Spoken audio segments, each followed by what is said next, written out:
Bonjour à tous et bienvenue dans cette nouvelle vidéo où nous allons mettre en place les relations avec l'ORM Sequalize, donc les relations entre nos tables. Jusqu'ici, dans l'API, nous avons deux tables, user et cocktail. Ces tables ne sont pas intrinsèquement reliées, l'une existe sans forcément l'autre. Et si par exemple je demande la liste de mes cocktails, je n'ai pas forcément la liste des utilisateurs qui les ont créés, et inversement. Donc pour ceci, je vais pas revenir en détail sur les méthodes MCD, MLD, tout ce qui est Memories et compagnie. Je vais juste vous montrer ce schéma. Et nous, ce qu'on veut, c'est créer une relation entre user et cocktail. L'idée, c'est que chaque cocktail est rattaché à un utilisateur. C'est pour ça qu'on a ici, là, le champ user ID. C'est-à-dire que quand je crée un cocktail, j'ai l'idée de l'utilisateur qui va directement dans le cocktail.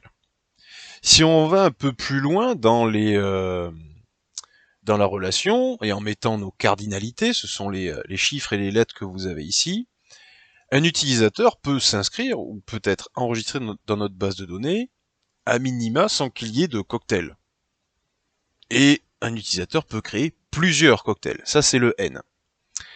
De l'autre côté, un cocktail ne peut exister que si on l'a créé. Donc, de fait, à minima, le 1 de gauche, un cocktail appartient à un utilisateur. Et à maxima, un cocktail appartient qu'à un seul et non pas plusieurs utilisateurs.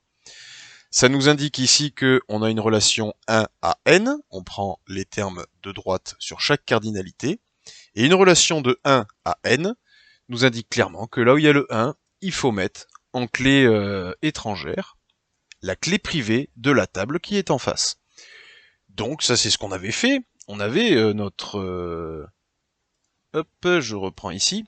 On avait notre user ID, l'idée de l'utilisateur, et jusque-là, on le rentrait manuellement. Mais en fait, quand on active les relations, eh bien, on peut directement accéder à toutes ces données et elles peuvent se mettre en place de façon automatique. Si après avoir mis en place ces relations, je récupère la liste des cocktails, automatiquement, j'aurai, si je le désire bien sûr, la liste des utilisateurs. Je vais plus en détail, si je récupère le cocktail 2, qui a l'idée 2, je vais récupérer dans les données l'utilisateur qui l'a créé, et ça de façon automatique, parce qu'on mettra en place des relations. Maintenant, dans n'importe quel ORM, évidemment qu'il n'y a pas un AN, ça n'existe pas. Ce sont des termes beaucoup plus parlants d'ailleurs. Il y a le as many, as one, belongs to et le belongs to many. Il peut y avoir aussi dans certains ORM le as many to belongs to, enfin bon bref.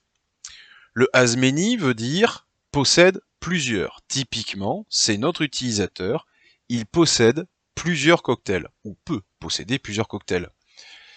Et chaque cocktail appartient à un utilisateur, c'est donc la relation belongs to. Alors ces relations, elles sortent pas de nulle part, hein, ça fait un moment qu'elles sont là, mais vous pouvez regarder dans Sequalize. Hop, si on fait relation, est-ce que je vais tomber sur la bonne doc? Oui. Vous les avez ici, il y a le as one, belongs to, as many, belongs to many, donc possède un, appartient à, possède plusieurs, appartient en possédant plusieurs. Évidemment, ces relations, il faut les connaître, il faut les maîtriser, et puis il faut savoir à quoi elles correspondent. Bon, ça c'est en faisant un petit peu de travail sur comment on conceptualise une base de données. C'est pas le sujet. Donc ici, nous on s'occupera principalement du as many, puisqu'un utilisateur peut posséder plusieurs cocktails, et le belongs to, puisqu'un cocktail appartient à un utilisateur. Et Sequalize, il a besoin qu'on lui définisse ces deux relations en même temps. On ne peut pas simplement dire à un modèle tu as plusieurs. Non, il faut définir les deux. Et on va voir dans la prochaine vidéo que définir les deux, il va falloir impérativement le faire à un seul endroit. Quand on le fait dans plusieurs endroits, c'est très compliqué. Il faut, si vous voulez, une sorte de point central. Un point central d'information. Et pour le coup, on en a un, c'est le fichier de configuration de la connexion. Eh bien, on va l'utiliser, on va se poser sur lui pour mettre en place ces relations. Ce qui fera que ce fichier deviendra notre point central et de connexion et de mise en relation de nos modèles. Ça va inclure aussi quelques changements dans la façon dont on va les utiliser, ces modèles. Bien. Dans la prochaine vidéo, première mise en place du dbconfig.